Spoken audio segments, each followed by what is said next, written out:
Bayangkan sebuah negara, di mana pintu dunia hampir tertutup rapat. Sebuah negeri yang misterius, penuh rahasia, namun tetap mampu menunjukkan kekuatan militer dan teknologi yang mengejutkan dunia. Inilah Korea Utara, negara yang tertutup tapi tetap maju. Pertanyaannya, bagaimana mungkin sebuah negara yang hampir terisolasi dari dunia luar, bisa bertahan, bahkan berkembang sampai saat ini?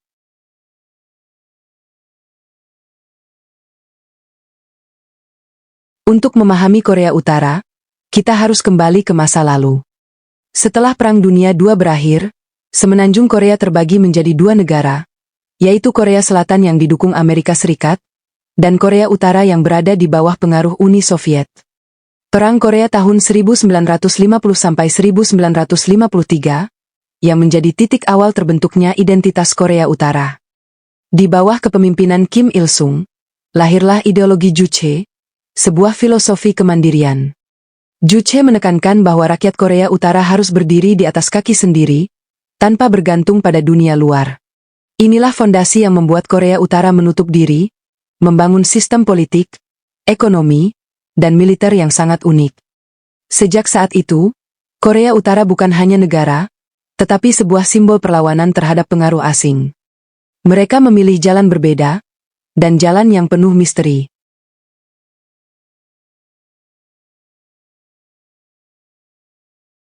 Ketertutupan Korea Utara bukan kebetulan, melainkan strategi.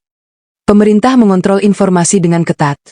Media hanya menyiarkan berita yang mendukung negara, internet hampir tidak ada, hanya kalangan tertentu dan rakyat tidak bebas bepergian ke luar negeri. Bayangkan sebuah masyarakat di mana setiap kata, setiap gambar, bahkan setiap lagu, harus sesuai dengan ideologi negara. Dunia luar hanya bisa menebak-nebak apa yang sedang terjadi di dalam. Inilah yang membuat Korea Utara menjadi salah satu negara paling misterius di dunia. Ketertutupan ini menciptakan aura dramatis. Sebuah negeri yang seolah berdiri di balik tirai besi, dan tak mudah ditembus.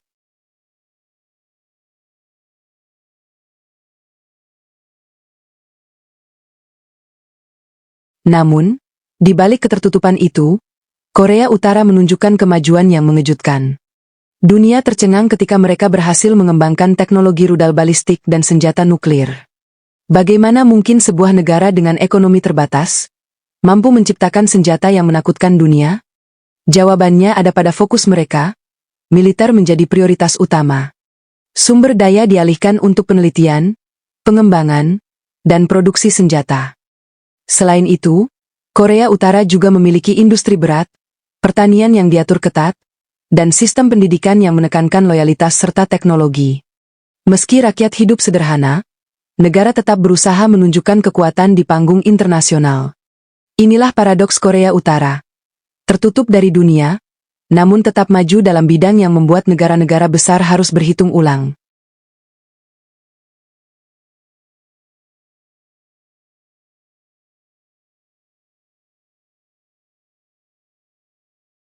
Selain itu, Korea Utara memiliki unit pasukan khusus. Pertama, di garis depan infiltrasi, berdiri Korps 11, atau yang lebih dikenal sebagai Korps Badai. Sebagai unit pasukan khusus terbesar dan paling terlatih, mereka adalah hantu yang dipersiapkan untuk menembus jantung Korea Selatan. Dari terowongan bawah tanah, hingga pendaratan laut yang senyap, Korps Badai adalah ujung tombak operasi khusus yang tidak mengenal kata mundur. Namun, perang modern juga terjadi di ruang-ruang digital dan operasi gelap. Disinilah Biro Umum Pengintaian atau RGB mengambil peran. Melapor langsung ke pemimpin tertinggi, badan intelijen ini adalah otak di balik serangan siber global dan sabotase internasional. Dari peretasan bank hingga spionase tingkat tinggi, RGB adalah tangan panjang Pyongyang yang mampu menjangkau musuh, tanpa perlu melepaskan satu butir peluru pun. Dan tepat di pusat lingkaran kekuasaan, berdiri benteng terakhir yang tak tertembus, pasukan pengawal tertinggi. Mereka bukan sekadar prajurit. Mereka adalah perisai hidup yang bertanggung jawab atas perlindungan fisik Kim Jong-un dan keluarganya.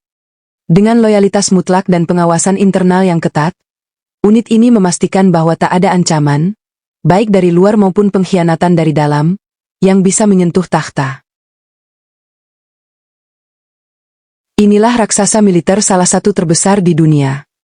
Sebuah benteng manusia dengan 1,3 juta prajurit aktif yang hidup dalam satu doktrin. Militer adalah segalanya. Jutaan cadangan siap dimobilisasi, menciptakan lautan seragam yang tak berujung di bawah kedisiplinan besi. Namun, kekuatan sejati mereka bukan hanya pada jumlah. Di balik hutan dan pegunungan, monster baja sedang mengintai. Seri Hwasong 15 dan 17, rudal balistik antar benua yang sanggup membelah samudra dan menjangkau daratan Amerika Serikat.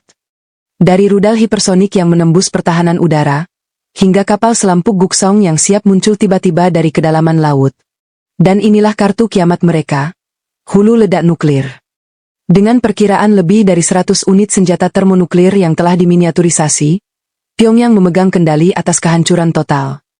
Ditambah 5.000 peluncur roket dan ribuan artileri yang siap mengubah kota menjadi abu dalam hitungan menit.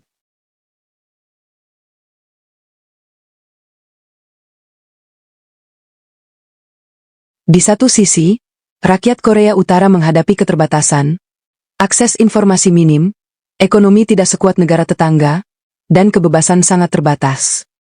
Namun di sisi lain, mereka memiliki militer yang kuat, teknologi yang berkembang, dan kemampuan bertahan hidup yang luar biasa. Korea Utara adalah cermin bahwa kemajuan tidak selalu lahir dari keterbukaan. Ketertutupan mereka membawa misteri, sekaligus strategi bertahan. Dunia mungkin tidak pernah benar-benar tahu apa yang terjadi di balik tirai besi Korea Utara.